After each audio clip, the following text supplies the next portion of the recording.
Criminal Mccabe could get his entire pension after what rotten Dems just did behind Trump's back. They're trying to help Mccabe beat the system by Al Waisman for DailyVine.com. Say what you will about the left side of the political spectrum in this country, but at least they stick together and support their own. After President Donald Trump instructed Attorney General Jeff Sessions to fire the former director Andrew Mccabe for leaking classified information just 2 days before his scheduled retirement, where he would have been entitled to a sum of $2 million as a retirement package, which is paid by none other than the American taxpayer. The left and their cohorts in the mainstream media are trying to help Mccabe beat the system. Andrew Mccabe fired, a great day for the hardworking men and women of the FBI, a great day for democracy. Sanctimonious James Comey was his boss and made Mccabe look like a choir boy. He knew all about the lies and corruption going on at the highest levels of the FBI. One suggestion from a Mccabe supporter: if a friendly member of Congress hired him for a week, he could possibly qualify for pension benefits by extending his service the extra days. Al Waisman here: you should be ashamed of yourself. You would have never twitted something like this if your messiah, Barack Obama, would have had to fire someone for leaking classified information. Hashtag fake news queen. Representative Mark Pocan. Andrew Comey: I could use a good 2-day report on the biggest crime families in Washington, D.C. Wow. And Al Waisman goes at him: since you're a Democrat, why don't you want information on the Clinton crime syndicate? Very good. I'm glad they're fighting back. Yes, absolutely. What Andrea Mitchell and Congressman Pocan don't seem to understand or care to understand is that Mccabe even confessed to what he did, but in order to defend himself from being fired 2 days before getting his pension, he pointed the finger at Comey as the one who was leaking confidential information to the media, along with lying to Congress while under oath. Mccabe later added he was singled out after attacks by President Trump and his critics within the FBI and Congress, but in order to define his actions, Mccabe explained that what he had done with the reporter wasn't a secret and it took place over several days, which would prove there is no way he could have done this leak alone. We know neither Andrea Mitchell or Congressman Pocan are on President Trump's side, so whose side are these people on? Comey's or Mccabe's? Because after this revelation, it can't be both. Either Mccabe or Comey has to be lying at this point, since Mccabe's comments claim the former FBI director knew very well he was talking to a journalist from the Wall Street Journal. Seems like they only care about getting one over on the president. Here is more information on Mccabe's pension via the Free Beacon. FBI Deputy Director Andrew Mccabe is set to receive nearly $2 million pension, according to a Washington Free Beacon analyst. The top law enforcement official, who has come under scrutiny for overseeing the investigation into Hillary Clinton's private email server, stepped aside on Monday.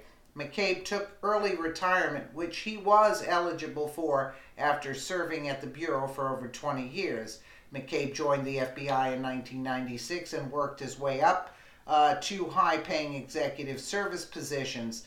He was serving as the assistant director in charge of the Washington, D.C. field office until July of 2015, when he was named the FBI's associate deputy director, carrying an ES Level 4 pay scale. Okay, ES Level 4 pay scale. The Federal Employees Retirement System, FERS, calls for law enforcement officers to receive 1.7% of the officer's average highest salary over a period of 3 consecutive years per year for the agent's first 20 years of service. Additionally, They receive 1% of the highest average salary for each year, exceeding 20 years of service. Mccabe served 21. An executive and senior levels.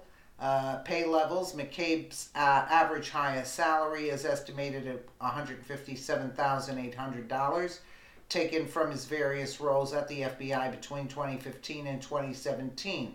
The estimate is based on executive service pay levels compiled by Federal Pay, a public resource that uses data from the General Services Administration and the Office of Personnel Management.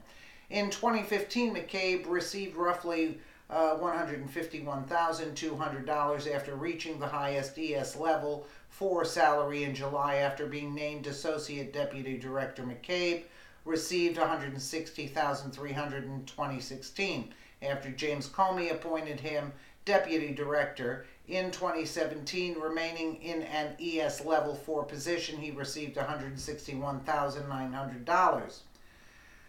By multiplying Mccabe's highest average salary, $157,800, I mean, really, do we have to go into all of this? Anyway, let's just Mccabe is 49, though he likely had enough paid vacation days saved up to step down before his 50th birthday.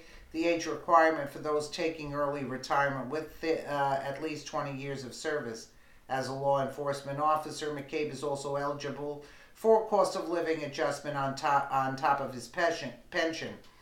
Mccabe has been at the center of controversy over leadership at the FBI since before the 2016 presidential election, when the Wall Street Journal revealed his wife received over $600,000 for her failed Virginia State Senate campaign from political groups tied to Terry McAuliffe, a long-standing ally of Hillary Clinton. Mccabe oversaw the investigation into Clinton's misuse of classified information. Mccabe received the statement drafted by Comey exonerating Clinton months before she was ever interviewed for the investigation. He was also referenced in text messages between Peter Strzok and Lisa Page, the anti-Trump FBI official who discussed an insurance policy, quote, if Trump won the presidential election. And you see, yeah, exactly what Weissman said. Since you're a Democrat, why don't you look into the Clinton crime syndicate? And also, you should be ashamed of yourself. You never tweeted something like this if your messiah, Barack Obama, and who are they working for? Yeah, who are these people working for? You see? They're saying McCabe should get his pension, yeah. So in other words, the American people should be paying for corruption? I mean, I guess we have been for so long. Why stop now, right? That's what they're probably saying. Let me know what you guys think in the comments below. And again, thank you so much for watching.